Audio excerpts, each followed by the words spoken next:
Darling solar 20,500 முன்பணத்தில் இப்பொழுது solar மூலம் இலவச மின்சாரம். குறைந்த விலை நிறைந்த தரம் தங்கள் தேவைகள் அனைத்தும் ஒரே இடத்தில். Jayachandran. MCR Pure Cotton Club, formals and casual shirts.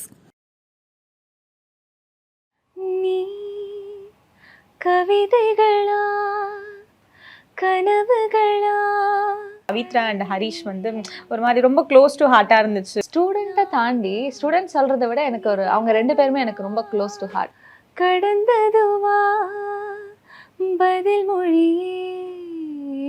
Pavithra அவங்களுக்குமே லைஃப் சேஞ்ச் ஆன ஒரு மொமெண்டா இருந்திருக்கும்னு நினைக்கிறேன். எனக்கு பிஃபோர் சரிகமா ஆஃப்டர் சரிகமா என் லைஃப் இப்படி மாறி இருக்கு. அவங்களுடைய ஹஸ்பண்ட் வந்து தவறினது, அது கழிச்சு ஹவு ஷி ஹேண்டில் எவ்ரிதிங். அஞ்சன பூவே சாங் பாடினாங்க. ரொம்ப ஸ்ட்ரெஸ்டாக இருந்துச்சு. ஏன் அப்படின்னா நிறைய பேர் பயந்தோம். ஏன்னா அது ஒரு பீட் விட்டா கூட போதும் அந்த சாங்கே வந்து ஃபைனலிஸ்ட் செலக்ட் ஆகுறப்போ ஒரு பயங்கர ஒரு நெகட்டிவிட்டி ஸ்ப்ரெட் ஆச்சு. நீங்க பார்த்துருப்பீங்க, இவங்கெல்லாம் டிசர்விங் கிடையாது, இவங்க டிஆர்பிக்காக வந்து இதெல்லாம் பண்றாங்க. அன்னைக்கு யார் நல்லா பாடுறாங்களோ அவங்கள வந்து ஃபைனலிஸ்ட் ஆக்கிடுவாங்க. நெகட்டிவ் கமெண்ட்ஸ் ஒரு சில கண்டெஸ்டன்ஸ்க்கு அஃபெக்ட் ஆகும். எனக்கு சைந்தவி மேம் பார்க்குறப்ப எப்படி தோணுன்னா, இவங்க என்ன ஒன் ஆஃப் த ஆங்கரா இவங்க அந்த மாதிரி இருக்கும். ஏன்னா டக்கு டக்குன்னு இறங்கி ஸ்டேஜ்க்கு வந்துருவாங்க. டவுன் டு எர்த், அவங்க அழவே கூடாது. ஏன்னா she such a good person. நச்சுமா பத்தி சொல்லுங்க. எல்லாருக்குமே ஒரு அம்மா மாதிரி. ரீசன்ட்லி அவங்களுக்கு ஜுரம், அதே மாதிரி முன்னாடி ஒரு நாள் டெங்கு ஃபீவர். ஆனா அன்னைக்கு வந்து வந்தாங்க. டெங்கு ஃபீவர் அப்போ ஷூட்க்கு வந்தாங்க. ஷூட்டுக்கு வந்துட்டு ஸ்டார்டிங்கே வந்து ஒரு பாட்டோட நம்ம ஸ்டார்ட் பண்ணிட்டு அந்த இன்டர்வியூ நல்லா இருக்கும்னு நினைக்கிறேன். ஏதாவது ஒரு பாட்டு உங்களுக்காக. நீ கவிதைகளா கனவுகளா கயல்விழியே? நான் நிகழ்வதுவா கடந்ததுவா பதில் மொழியே? உன்னோடு நெஞ்சும் உறவாடும் வேளை தண்ணீர் கமலும் தானா? முகம் காட்டு நீ முழுவின் பனி ஓடாதே நீ இதழோரமா சிறு புன்னகை நீ காட்டடி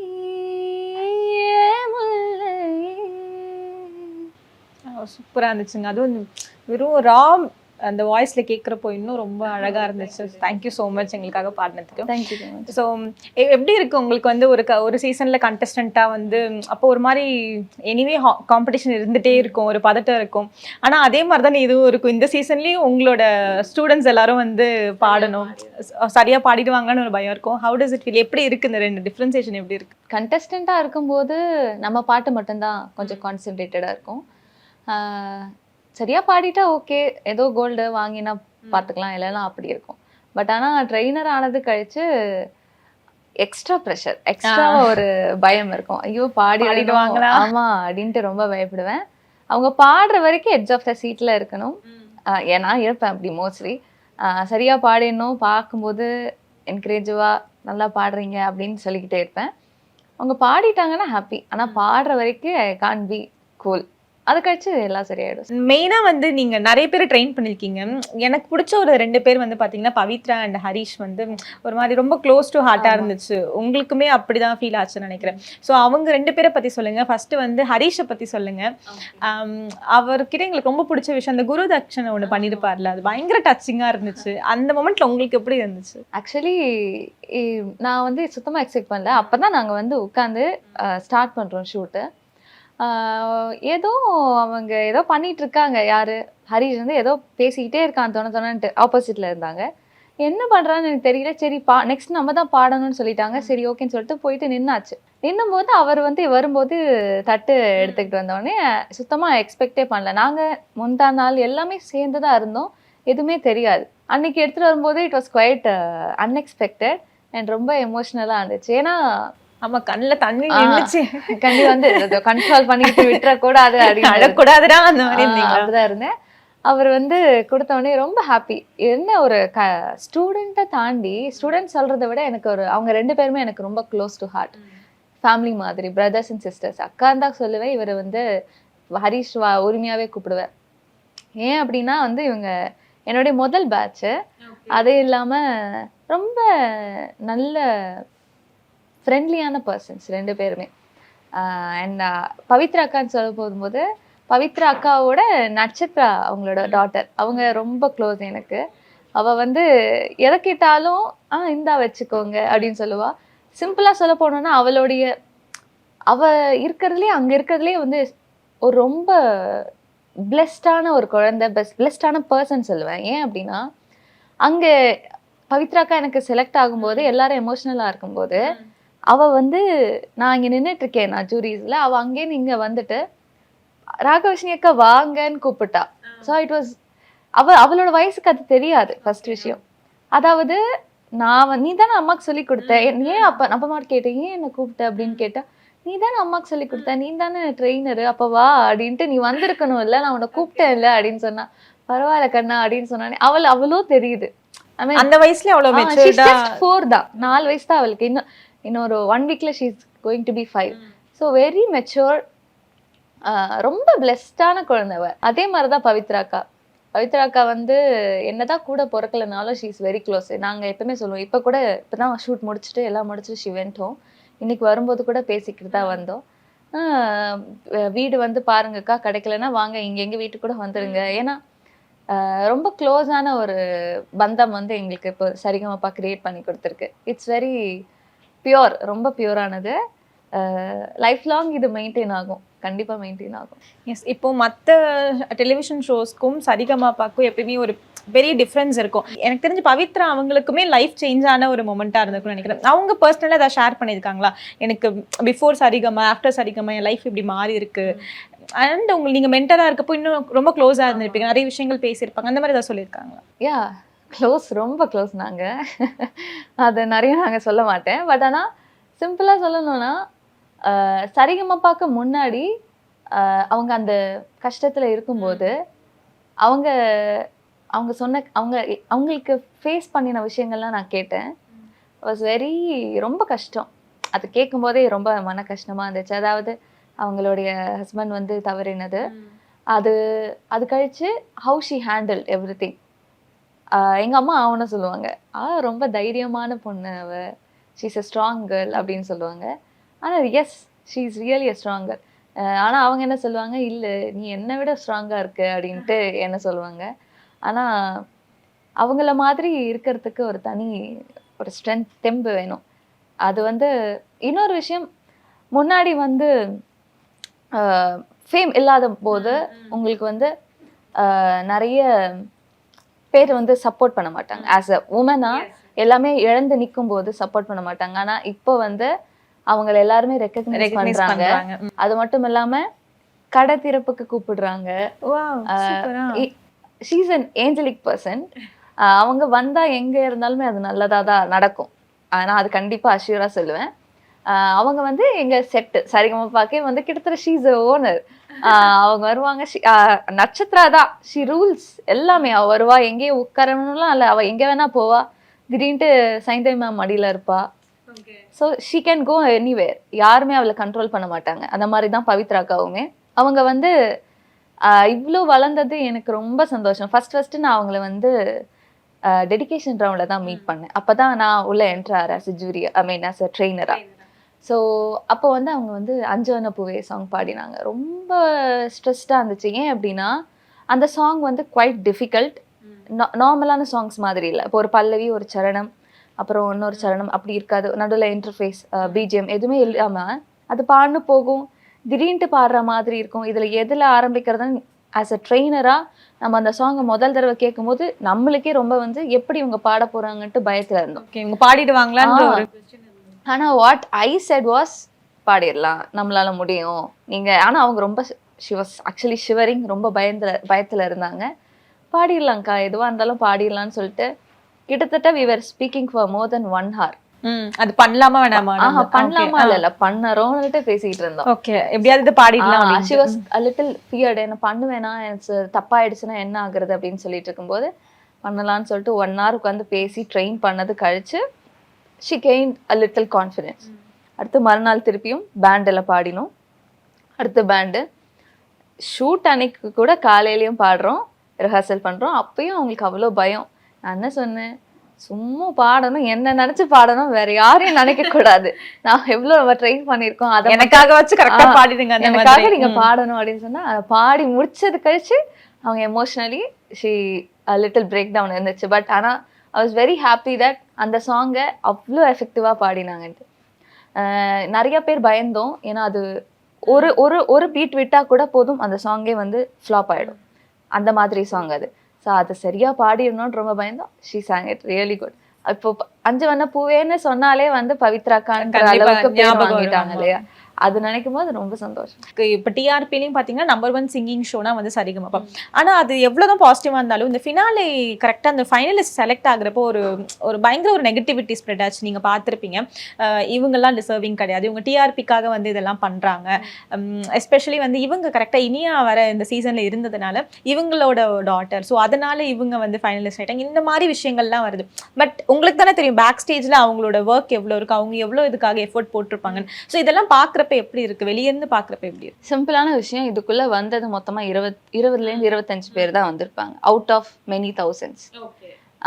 அப்போ வந்து அந்த thousandsல இருந்து இவங்க எல்லாரும் மட்டும்தான் டிசர்விங்கான்னு பார்க்கணும். இன்னும் நிறைய பேர் இருக்காங்க அந்த thousandsல, இன்னும் பல 1000 கண்டெஸ்டே பண்ணாம இருந்திருப்பாங்க, அதுவும் யோசிக்கணும். சரி, ஓகே, உள்ள வந்தாச்சு.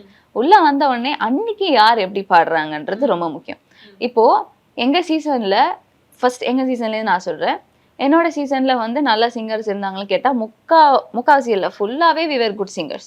ஸோ அப்போ வந்து பார்க்கும்போது வெரி காம்படிட்டிவ், யாரை செலக்ட் பண்றதுனே தெரியாது.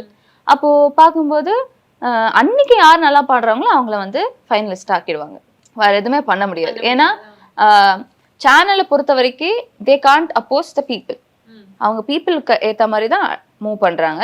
இன்னொரு விஷயம் வந்து ஜட்ஜஸோடைய கமெண்ட்ஸ் ஒரு முக்கியமான விஷயம், அடுத்து பீப்புள் ஓட்டிங் ரொம்ப முக்கியமான விஷயம். இதை வச்சுதான் தே ஆர் மூவிங், வேற எதுவுமே இல்லை. ஸோ அப்போ அன்னைக்கு அந்த கண்டஸ்டன்ட் நல்லா பாடிட்டாங்கன்னா it's their luck, they will go into it. இப்போ பார்த்தோம்னா ஃபர்ஸ்ட் ரவுண்ட் வந்து சுஷாந்திகா ரொம்ப ஆசமா பாடினாங்க, உள்ள போயிட்டாங்க. அடுத்த ரவுண்ட் வந்து ஸ்ரீஹரி, அதுக்கு அடுத்த ரவுண்ட் வந்து அவரும் செமையா பாடினாரு, போயிட்டாரு. அடுத்து தேர்ட்ல வந்து சபேசன், அன்னைக்கு அவரு நல்லா பாடினாங்க. ஒரு நாள் ஒருத்தவங்க நல்லா பாடும்போது அவங்க தாராளமா உள்ள போயிடுறாங்க. ஆனா கொஸ்டின் என்னன்னா, இன்னும் டிசர்விங் இருக்காங்களேன்னு கேட்கும்போது தெர் இஸ் ஆல்வேஸ் ஒரு சில, இப்போ 25 பேர் தான் செலக்ட் பண்ணி ஆகணும்ட்டு ஒரு கட்டாயம் இருக்கும். அதனாலதான் 25 பேர் செலக்ட் பண்ணாங்க. இன்னொன்று ஒரு சில நல்லா பாடி இருப்பாங்க, ஆனா அவங்களால உள்ள வந்திருக்க முடியாது. ஏன்னா கம்பேரிட்டிவ் பார்க்கும்போது இன்னும் பெட்டரா இருக்காங்கன்னு சொல்லிட்டு உள்ள கொண்டு வந்துருவாங்க. இப்போ இதுல இருந்து ஒரு 5 members or 6 members தான் கொண்டு போக முடியும்ன்ற கட்டாயம் இருக்கும்போது they can't do anything. யார் அன்னைக்கு நல்லா பாடுறாங்களோ அவங்கள உள்ள கூட்டிட்டு வந்துருவாங்க. இன்னொன்னு some people said that Arun Rajendran ஒருத்தர் இருந்தார், he was a very good singer, அவரும் உள்ள வந்திருக்கலாமே அப்படின்ட்டு ஒரு சில question. yes, he was a great singer. ஆனா அன்னைக்கு அவருக்கு வந்து லாஸ்ட் செலெக்ஷன் அப்போ அவருக்கு உடம்பு சரியில்லை, but he really sang good. ஆனா அவருக்கும் தெரியும், எங்களுக்கும் தெரியும், அந்த வாய்ஸோட குவாலிட்டி கொஞ்சம் கம்மியா, கொஞ்சம் கோல்டால அஃபெக்ட் ஆயிருந்துச்சு. பட் ஆனாலும் he was very என்ன சொல்றது, நான் பரவாயில்ல, எனிவேஸ் நான் வந்து இதுல வந்து பாடுறது எனக்கு பெரிய விஷயம், have got a good recognition, ரொம்ப ஹாப்பியா எடுத்துக்கிட்டாங்க. பட் ஆனா மக்களை பொறுத்த வரைக்கும் அவங்க நம்ம வீட்டுக்குள்ள பிள்ளை மாதிரிதான் பார்ப்பாங்க. ஸோ அப்போ அது வந்து அவங்களால ஈஸியா அக்செப்ட் பண்ணிக்க முடியாது. இன்னொன்னு ஃபைனல்ஸ் வந்தாச்சு, ஒருத்தவங்களுக்கு ஒருத்தவங்க சப்போர்ட்டர்ஸ் மாதிரி இருப்பாங்க. ஸோ அப்போ வந்து இவங்க ஜெயிச்சிட்டா இவங்களுக்கு சந்தோஷம், இன்னொருத்தவங்களுக்கு அது கஷ்டம் ஆட்டோமேட்டிக்கலி. ஸோ அப்படி வரும்போது டிஃப்ரெண்ட் ஒப்பீனியன்ஸ் தானா வரதா செய்யும். நீங்க கண்டெஸ்டன்ட் as a whole பார்க்கும்போது எந்த இஷ்யூஸ்மே இருக்காது. ஆனா அந்த ஃபைனல்ஸ் கிட்ட வரும்போது தான் லைக் ஃபேவரிசம் பாக்குறாங்க, சேனல் ஃபேவரிசம் பாக்குது, டிஆர்பிக்காக இதெல்லாம் பண்றாங்க, அந்த மாதிரி காமெண்ட்ஸ்லாம் வருது இல்ல. சோ அது உங்க செட்குள்ள ஏதாவது does it affect ஆகுமா பீப்பிள்க்கு நடுவுல இந்த கான்வர்சேஷன்ல மோஸ்ட்லி அது எதுவும் பண்ணாது. பட் ஆனா yes like bad negative comments ஒரு சில கண்டெஸ்டன்ட்ஸ்க்கு அஃபெக்ட் ஆகும்.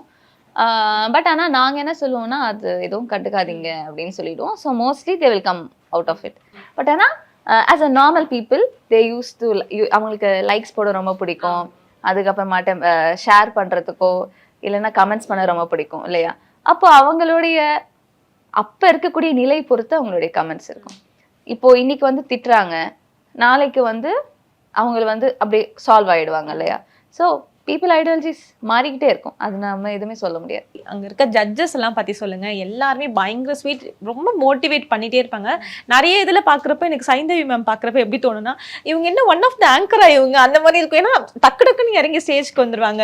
ஷி வில் கன்சோல் பீப்புள், என்ன வேணா பண்ண ரெடியா இருப்பாங்க. ஸோ அது அவங்க ஜட்ஜஸ் பத்தி சொல்லுங்க, எவ்வளவு ஸ்பெஷல் அவங்கலாம்?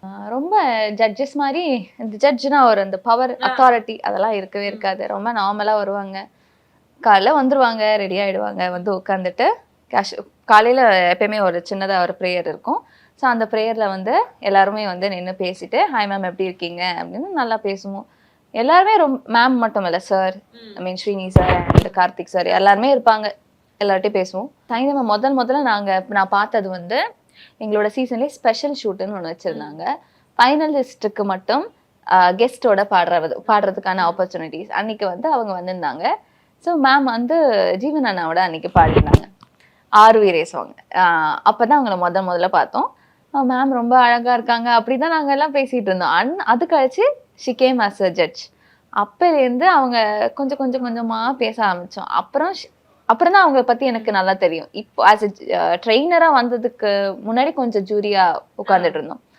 அப்போது தான் மேம் கிட்ட க்ளோஸ் ஆனேன், மேம்கிட்ட பேச ஆரம்பித்தோம். அவங்க ரொம்ப நல்லவங்க, என்ன சொல்ற, ரொம்ப கைண்ட் ஹார்ட்டட் பர்சன். எதுவாக இருந்தாலும் சொல்லுங்கள், ஹெல்ப் பண்ணலாம், என்ன பிரச்சனையாக இருந்தாலும். She is very good. அவங்கள பற்றி ஒன்றுமே சொல்ல முடியாது. She is down to earth, ரொம்ப நல்ல நல்ல மனசு அவங்களுக்கு. அவங்க ரொம்ப ஹாப்பியாக இருக்கணும் என்னை பொறுத்த வரைக்கும். அவங்க அழவே கூடாது, ஏன்னா she is such a good person. அடுத்து ட்ரெயினர்ஸ் தாண்டி கண்டஸ்டன்ஸ்லாம் இருக்காங்க இல்லையா, அவங்களாம் நல்லா பாடணும்ன்ட்டு சொல்லுவாங்க. ஏதாவது பிரச்சனைனா ஷீ வில் கோ, உடனே போய் பேசுவாங்க, கன்சோல் பண்ணுவாங்க. இன்னொன்று நட்சத்திரனா மேம்க்கு ரொம்ப பிடிக்கும். அவனா கூப்பிட்டு உட்கார வச்சுப்பாங்க மடியில். அடுத்து அவளுக்கு நிறைய கிஃப்ட்ஸ் வாங்கிட்டு வருவாங்க. யாராக இருந்தாலும் உங்களுக்கு எந்த இஷ்யூஸாக இருந்தாலும் சொல்லுங்கள், நம்ம பண்ணிக்கலாம், நான் உங்களுக்கு ஹெல்ப் பண்ணுறேன், அப்படி ஈஸியாக சொல்கிற பர்சன் ஷீஸ். அதாவது ஒருத்தவங்களுக்கு ஹெல்ப் பண்ணணுன்ற ஐடியாலஜி இருந்தாலும் அதை வாயார மனசார சொல்கிறது ஈஸி கிடையாது. அடுத்து அதை எக்ஸிக்யூட் பண்ணுறதும் ஈஸி கிடையாது. அதை பண்ணுற ஒரு பர்சன் தான் சைந்தவி மேம்.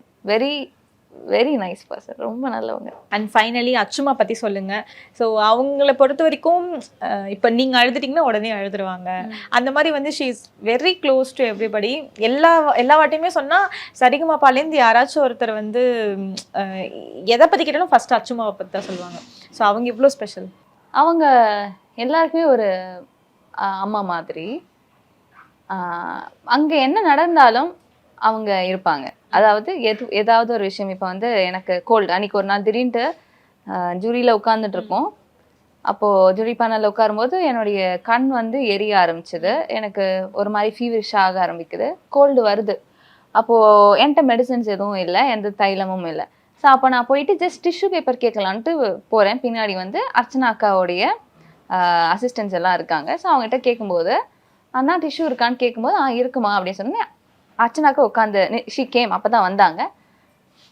அவங்க வந்து எதுவும் கேட்டிருக்க தேவையில்லை இல்லை. அவங்க என்ன சொன்னாங்க, என்ன ஆச்சு, ஏன் டிஷ்யூ கேட்குற, ஓகேவா நீ அப்படின்னு கேட்டாங்க. இல்லைக்கா இந்த மாதிரி ஆகுது. ஓகே, அப்போனா ஏதோ உடம்பு சரியில்லாமல் போகுது, உடனே மெடிசன் 2-3 மெடிசன் எடுத்துக்கூட அவளுக்கு போட சொல்லு அப்படின்னு சொல்லிட்டு உடனே எல்லாமே வச்சுருப்பாங்க. இப்போ வந்து ஒரு குழந்தை அம்மாட்ட போகுதுன்னா ஸ்கூல் விட்டு வந்தோடனே முதல்ல அம்மான்னு சொல்லிட்டு வருவாங்க. ஏன்னா ஏதாவது சாப்பிட கொடுப்பாங்க அப்படின்ற ஐடியா. அவங்க கிட்ட போனா சாப்பாடு இருக்கும், நம்மளுக்கு தேவையான நெசசிட்டிஸ் எல்லாமே வச்சிருப்பாங்க, எல்லாம் வச்சிருப்பாங்க, எல்லாம் இருக்கும். அதே தான் அர்ச்சனாக்கா, எல்லாம் வச்சிருப்பாங்க. நாட் ஜஸ்ட் அவங்க ஏதோ நம்மளுக்கு கொடுக்குறாங்கன்றதை தாண்டி அன்பான ஒரு பர்சன். எல்லாருக்குமே வந்து ஹாப்பினஸ் அண்ட் லவ் வந்து ஸ்ப்ரெட் பண்ணக்கூடிய ஒரு பர்சன். அவங்க ரொம்ப எமோஷ்னல் சொல்ல போனோன்னா, அண்ட் வெரி ஸ்ட்ராங். ரீசெண்ட்லி அவங்களுக்கு ஜுரம், but she was very strong அன்னைக்கு. ஆனால் அதே மாதிரி முன்னாடி ஒரு நாள் டெங்கு ஃபீவர். ஆனால் அன்னைக்கு வந்து வந்தாங்க, வந்து அன்னைக்கு டெங்கு ஃபீவர் அப்போ ஷூட்க்கு வந்தாங்களா? ஆமா ஷூட்டுக்கு வந்துட்டு அன்னைக்கு ஃபுல்லா அவங்க இருந்தாங்க. உட்காரும் போது அப்படி இப்படி ஆஃப் ஷூட்ல வெரி லைக் இப்படிதான் இருந்தாங்க. ஆனா சரி ஓகே பேசலாம் அப்படின்னு சொல்லிட்டு ஆரம்பிக்கிறாங்க ஷூட்டுன்னு சொன்ன உடனே அப்படியே ஃபேஸ் சேஞ்ச், அப்படியே வந்து நல்லா பேசிட்டாங்க. அது ஒன்றும் முடியல அப்படின்னு வந்து உட்காந்துக்கிறாங்க. She is very hard working. எல்லாருக்குமே ரொம்ப கேர் கொடுக்குற ஒரு பர்சன். ஒரு சில தடவை எங்களுக்கு ட்ரீட்ஸ்லாம் வரும், ஏதாவது சாண்ட்விட்சு இல்லைன்னா ஒரு கேக்கு இந்த மாதிரி ஏதாவது வாங்கிட்டு வந்து கொடுப்பாங்க. அவங்களை பொறுத்த வரைக்கும் எல்லாருமே கொடுக்க ரொம்ப பிடிச்ச ஒருத்தவங்க, எல்லாருக்கும் கொடுக்கணும் அப்படின்னு நினைப்பாங்க. அன்பையும் கொடுப்பாங்க, சாப்பாடு பகிர்ந்துப்பாங்க. அடுத்து உனக்கு எது வேணும்னாலும் சொல்லி நான் ஆர்டர் போட்டு தரேன், எது வேணாலும் சொல்லி நான் செஞ்சு கூட எடுத்துட்டு வந்து தரேன் அப்படின்னு சொல்லக்கூடிய ஒரு பர்சன். அடுத்து அவங்க கிட்ட இன்னொன்று ரொம்ப பிடிச்ச விஷயம், அவங்க அப்பப்ப சொல்லுவாங்க ஹக் பத்தி சொல்லுவாங்க. அதாவது ஒருத்தவங்க நம்மள கட்டி பிடிக்கும் போது அன்பு கொடுக்கும்போது இன்னொருத்தவங்க கையை விடுற வரைக்கும் நம்ம விடக்கூடாது. அதுதான் வந்து கல்ச்சர், அதாவது அப்ராட்ல ஃபாலோ பண்றது. ஒருத்தவங்க நம்மள வந்து சோகத்திலயோ ஏதோ ஒரு கஷ்டத்துல வந்து ஏதோ ஹாப்பினஸா இருந்தா கூட நம்மள வந்து ஒருத்தவங்க கட்டி பிடிக்கிறாங்கன்னா நம்மளுக்கு பிடிச்சவங்க, அவங்கள விடக்கூடாது. அவங்க ஓகேன்னு சொல்லிட்டு பேக் போற வரைக்கும் நம்ம விடக்கூடாது. ஏன் அப்படின்னா நீங்க அப்போ வந்து இல்ல எனக்கு நீ வேண்டான்ற மாதிரியான அர்த்தம். அது எனக்கு அது பிடிக்கல அப்படின்ற. ஆமா உனக்கு பிடிக்கலன்னா you can go back, that's the thing. ஆனா உன்னை பிடிச்சி ஒருத்தவங்க வந்து உங்களை வந்து ஹக் பண்ணும்போது யூ ஷுட் நாட் சே உடனே விடக்கூடாது. அவங்க விடுறதுக்கு முன்னாடி நம்ம விட்டுறக்கூடாதுன்னு சொல்லுவாங்க. ஸோ அதனால அவங்களுடைய ஹக் வந்து ரொம்ப வார்மான ஒரு விஷயம். எப்படிடா இருக்கு அப்படின்னு சொல்லிட்டு ஹக் பண்ணுவாங்க. ரொம்ப அம்மா ஹக் பண்ண எப்படி இருக்கும் அந்த மாதிரி. டார்லிங் சோலார் 20,500 முன்பணத்தில் இப்பொழுது சோலார் மூலம் இலவச மின்சாரம். குறைந்த விலை நிறைந்த தரம் தங்கள் தேவைகள் அனைத்தும் ஒரே இடத்தில். Jayachandran. MCR Pure Cotton Club, formals and casual shirts.